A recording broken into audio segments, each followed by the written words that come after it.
I thought my birthday dinner would be simple, just cake, awkward hugs, and my parents pretending to care for one night.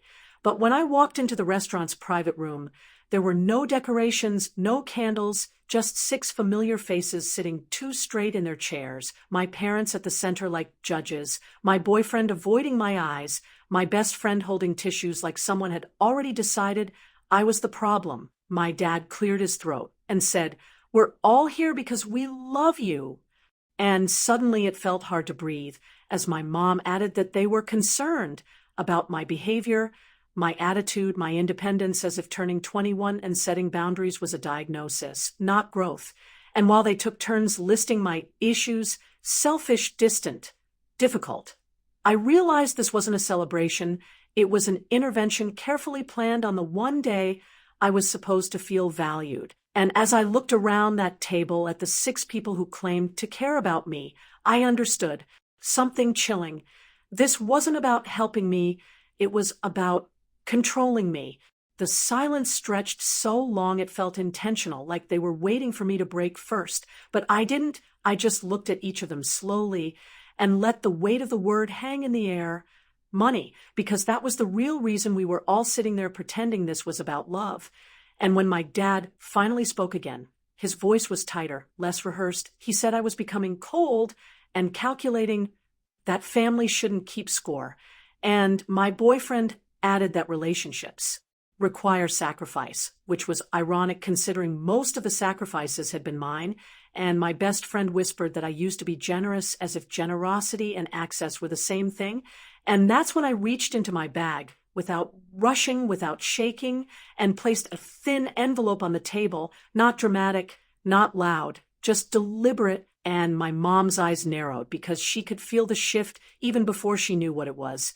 And I slid the papers out one by one: bank transfers, loan, confirmations, screenshots of late-night promises to pay me back soon, copies of rent receipts. I had covered credit card balances I had cleared, vacations I had quietly funded while being told I was lucky to be included. And I didn't raise my voice, I didn't accuse, I just stated dates and amounts calmly like someone reading weather reports.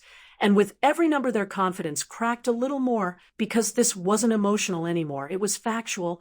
And facts don't cry, they don't argue, they don't soften to keep the peace. They just sit there and expose what everyone hoped would stay blurred.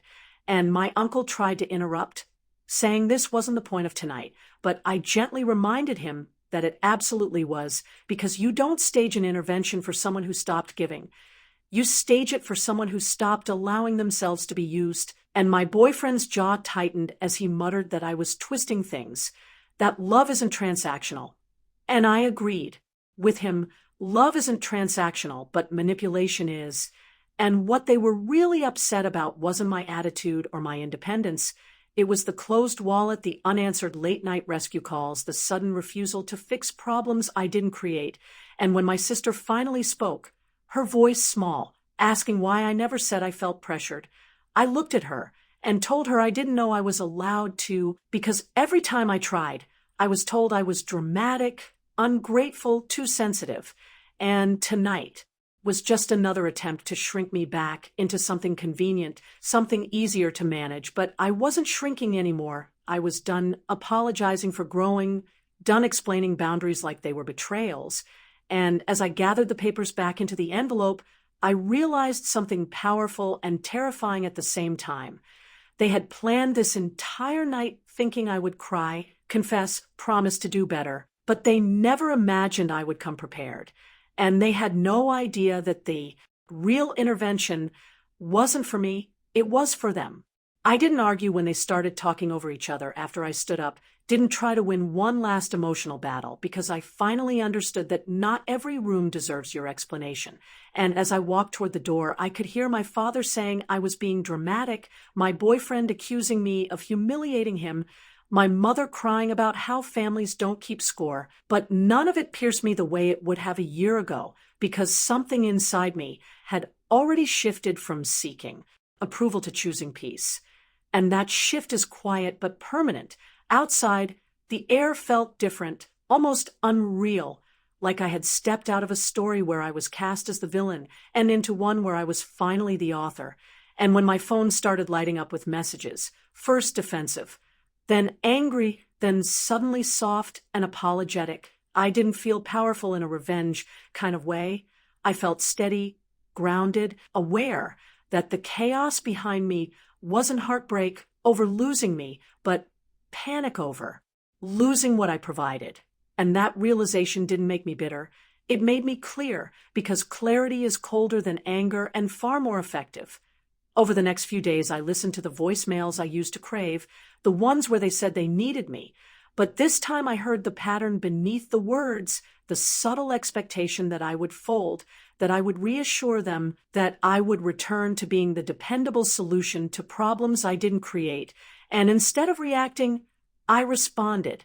Once, calm, brief, final, telling them I wished them well, but I would no longer be available in the ways I used to be, and I didn't justify, didn't debate, didn't reopen evidence, because boundaries don't require a courtroom once the verdict is decided. My mother texted that she missed the sweet girl I used to be. My boyfriend said relationships require compromise. My friend accused me of letting money change me. And maybe they were right in one way. Money had changed me, not because I had more of it, but because I stopped letting it buy me temporary belonging, stopped using generosity as a ticket to stay included, and that was the real loss they were grieving. I moved into my new apartment quietly, changed what needed changing, separated accounts, untangled obligations. And with every practical step, I felt lighter, not triumphant, not cruel, just aligned with myself in a way I had never been before. And some nights it was lonely. I won't pretend it wasn't, because endings echo before they fade, but loneliness is honest. And I would rather sit with honest silence than perform in conditional love. Weeks later, when the dust had settled and the messages slowed into occasional check-ins testing the waters, I realized that the intervention they staged had accidentally freed me, because it forced everything into the open, stripped the relationships down to their foundation. And what remained wasn't stable enough to rebuild on. And that's not tragedy, that's information. On my next birthday, there were no chairs in a circle, no accusations disguised as concern, no folder waiting to define me, just a small cake, a quiet apartment, and a version of myself who no longer needed to prove her worth by overgiving.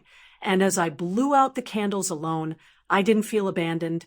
I felt protected by my own boundaries, because the truth is I didn't destroy 6 relationships that night. They collapsed under the weight of honesty. And I didn't lose love. I lost manipulation. I lost expectation. I lost access that was never mutual to begin with. And if they ever wonder what happened to the girl who used to say yes to everything, the answer is simple. She grew up, she paid attention, she chose herself, and she never stepped back into that circle again.